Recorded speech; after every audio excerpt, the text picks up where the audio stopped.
Известны случаи, когда молодые мамы в декретном отпуске открывали в себе дремлющие художественные способности и становились позднее профессиональными иллюстраторами, дизайнерами, фотографами или авторами успешной детской литературы. Именно к такой категории людей можно отнести представительниц группы «Супермамочки Сибая». Помимо основной задачи в жизни – воспитания детей, они успевают не только заниматься всевозможной общественной деятельностью, будь то субботник, посадка деревьев или различные благотворительные акции, но и уделять время своему хобби. Убедиться, что наши мамы в декрете действительно разносторонне талантливы, может каждый, кто посетит на днях выставочный зал Центра народной культуры и досуга.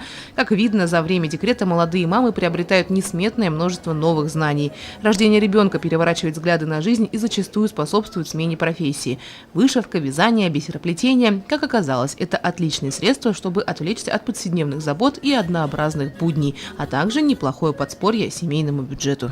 Обычно женщина, сидя в декрете, тоскует и не зная, как себя реализовать, она начинает творить. Вот для таких мамочек мы организовали эту выставку. В этом году больше 20 участниц. Также есть участницы с мамами, мама и дочка.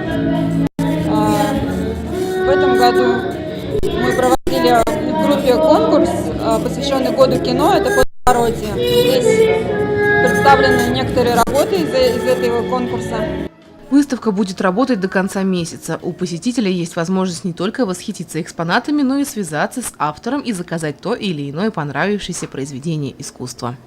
Елена Афанасьева, Гульхамитова, Радмир Синглув, Ольгина Раскильдина, телекомпания СТВ.